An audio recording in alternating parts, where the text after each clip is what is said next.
Greetings everyone. Welcome to the World's News today. And this afternoon we will be meeting the Mr. Ambassador of Pakistan in Thailand. And let's see what will interview him and what will he give us today. Let's go. Walaikum Assalam, Mr. Ambassador of Pakistan in Thailand. So today, kindly please give me not a very short interview about your country, please. Assalamualaikum. Walaikum Assalam. Let me introduce myself. My name is Nisari and this is my son Nisari Jr. Starting with your general information about your country, briefly explain it. So let's first get started with the general information of our country, Pakistan. The capital city of Pakistan is Islamabad and our official language is Urdu. But mind you, we also speak English. The area of our country is around 881,000 kilometers square and the population is 193.2 million as of 2016 because that's the last time we took the measurement. Anyway, if you want to call me, you must use the calling code plus 92 and that's roughly the general information of Pakistan. What is your currency? So in Pakistan, we use the currency called the Pakistani rupee. One Pakistani rupee is around, if I remember correctly, is 0.25 Thai baht, and one United States dollar is around 133.3 Pakistani rupee. Can you tell me about the country's flag and what it symbolizes? Next, about the flag. Yeah, the Pakistani flag is represented by the green color with Islam, the Islamic symbol to symbolize the majority Muslims in Pakistan, and we have the white stripe to represent the religious minorities and the other minority religions. In the center, the crescent, the star symbolizes the progress and light respectively. The flag symbolizes Pakistan's commitment to Islam and rights of the religious minorities. What about your country's location? So, as you can see from the map, Pakistan is surrounded by countries such as Iran, Afghanistan and India. So we have a lot of influences of cultures and religion from those countries, you see. Next up, the landform. Pakistan can be divided into three primary topographic areas: the main plain of Indus River, the Balochistan Plateau and the Northern Mountains. Next, the body of water. Pakistan has a 650-mile long coastline along the Arabian Sea and in itself is a part of a larger Indian Ocean. How is your climate in your country? In Pakistan, we have this very unique climate. Since Pakistan lies in the temperate zone, the climate is generally arid, characterized by hot summers and cool or cold winters and wide varieties between extreme temperatures given the locations, and there is quite a little rainfall throughout the country. For example, the coastal areas along the Arabian Sea is usually warm, whereas the frozen, snowy, covered ridges of the Karakoram Range and other mountains far in the north are so cold all year round. Pakistan also has 4 total seasons, including the cool and dry winter from December to February, a hot and dry spring from March to May, and the summer and rainy seasons and the monsoon period, which lasts from June throughout September. What about your natural resources? In Pakistan, we have these variety of natural resources which we export and has actually driven the economy of our country. And firstly is coal. Pakistan is recently covered with 4 low to medium quality coal seams in the Punjab area. Bituminous, subbituminous and ignite coal have been found in Pakistan as well. Coal reserves are estimated at around 175 billion tons, and this would equate to around 618 billion barrels of crude oil. When compared to oil reserves, this is more than twice the amount of the top 4 countries, So we're really rich in coals and oil. And for oil and gas, the natural gas production is quite a high level in Pakistan. Estimated reserves are around 885.3 billion cubic meters. The daily production is around 19 million cubic meters a day. Under the barren mountains of Balochistan and sands of Sidon, there are untouched oils and gas reserves. And the last natural resource we have in Pakistan are the large gold and copper ore deposits in Saint-Dak. So Pakistan's mineral resources includes the reserves of gypsum, limestone, chromites, iron ore, rock salt, silver, and other precious stones and gems. So that's basically sums up the natural resources of Pakistan. Okay, now this part about human geography, can you explain a little bit of the religions in the country? Okay, so I've been talking for quite a while now. I'll let my son continue the descriptions of our country. Yeah. I'll take that Fine. as a yes. Fine. Go ahead, my son. Okay, fine. So the religion in Pakistan is mostly, as you know, Islam, which is practiced by about 96% of the population. Some other forms are the Hinduism, Christianity, Sikhism, and some other religions. And going to transportations, how do people transfer from each place to another? As for transportations in Pakistan are extensive and also varied, but it's still in developing stages. The large-scale movement of people and goods are usually the railway network, which is in Karachi Circular Railway. And there's also a large number of buses, minibuses, taxis, rickshaws, and motorways and highways are also quite convenient for personal and transportation uses in Pakistan. For the clothing, what do people usually wear during the day? For clothing, it's typically worn by the people of the country Pakistan and by the people of the origin, which includes the Punjab, the Sindh, Balochistan, Pashtun, and Kashmir regions of the country. It is also uniquely identified among all cultures. Originally, it is from Afghanistan. What about the children? How they learn in your country, the education system basically? As for our education system, after preschool education, students go through junior school from grade 1 to 5 and followed by middle school from grade 6 to 8. Secondary education begins from grade 9 and lasts for about 4 years. After the end of the school year, students have to take an examination which is administered by Regional Board of Intermediate and Secondary Education, or BSE for short.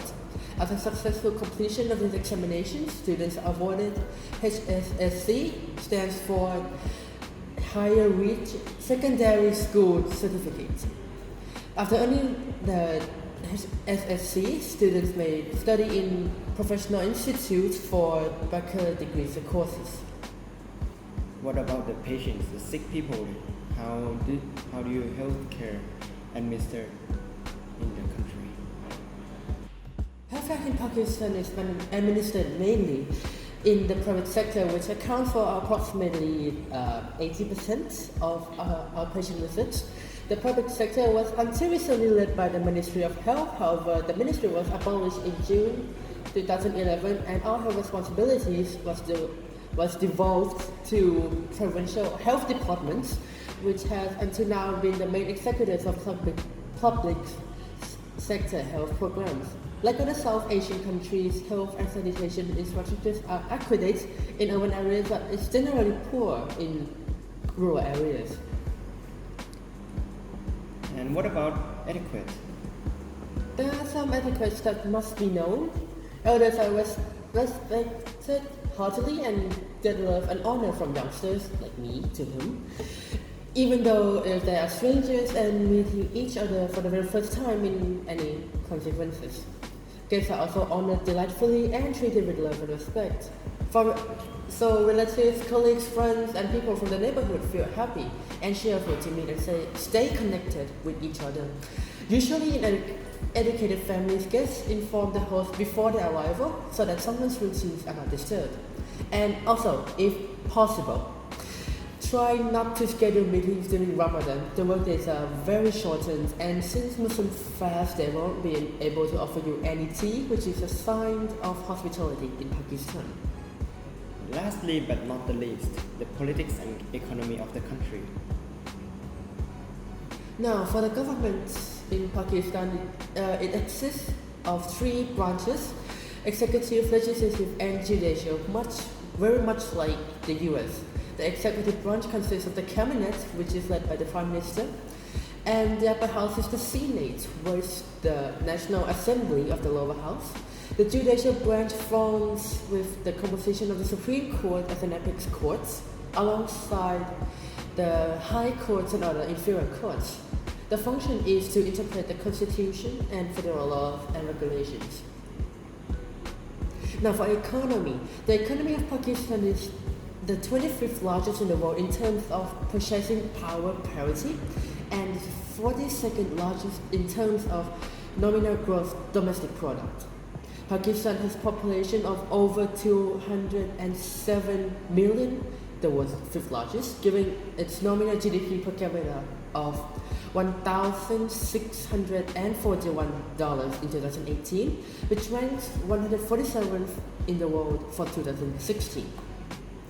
Primary export commodities include textiles, leather goods, sports goods, chemicals, carpets, rugs, and metal instruments. Son, you have such profound knowledge in politics and economy. Worthy successor to me. I'm very proud of you. So, thank you very much, Mr. Narongrath, for having us in your interview. We are glad to be able to represent our country in a way that would be helpful to many other younger individuals. Thank you for giving us this opportunity.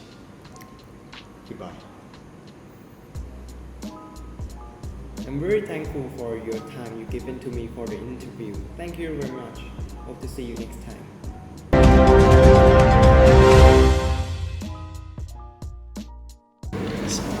Assalamu alaikum. Walaikum assalam.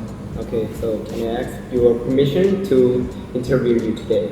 Yes, sure. Okay, let's start with what's your name? My name is Zaigam Nisar. Okay, which part of Pakistan do you come from? I'm from the capital city, Islamabad. So I have been living in Thailand longer than I've been living in Pakistan. So I might not be that certain about some information, but I'm from the capital city, Islamabad. Which language do you speak in Pakistan? I speak in Urdu. And how long have you been staying in Pakistan before coming to Thailand? I would say around 7 years, 6 to 7 years. During a childhood period? Yes. Okay. Can you describe a little bit about your home country? Yeah, so in my old house, we lived in a street area and it was very busy. Like you could hear lots of it was very noisy, much noisier than in Thailand. There was also a lot of dust in the area, but there were trees in my house. There were many stores along the road, and there were many houses in the streets, beside my house as well. And when I moved to my new house, which was close to a village, it was very quiet, a lot more peaceful, more greenery. However, since it's open in an open field, the sun directly hits you, so it's very hot. But as the weather in Pakistan during the December to January months, it gets very cold, and then during the summer months it can get very hot, more hot than in Thailand. And the geography of Pakistan is also beautiful. Like if you go to the mountains or the village side, you can see them. Okay, next question. What do you like the most about your country? Just give me like 3 things or something. I like the food. I like the like how you can bond with one another, you know. Like, and I also the last thing that I like is I think the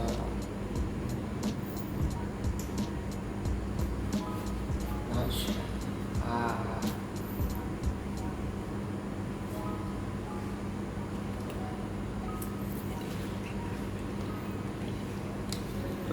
Okay, so maybe just 2.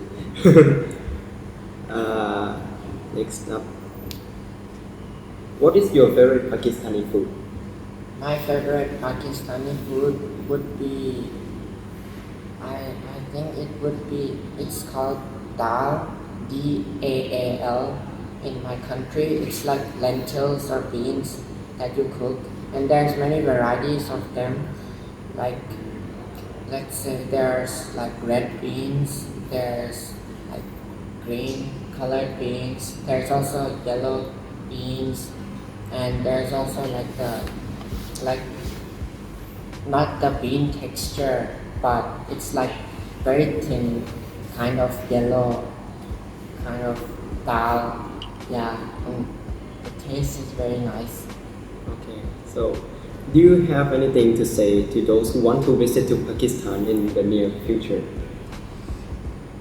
I would say to just research on the like safe locations of Pakistan, and like if you want to visit like kind of like the mountainous regions to see some like the geography of Pakistan, go ahead. Also there is I believe two years ago I went to like a museum near my new house.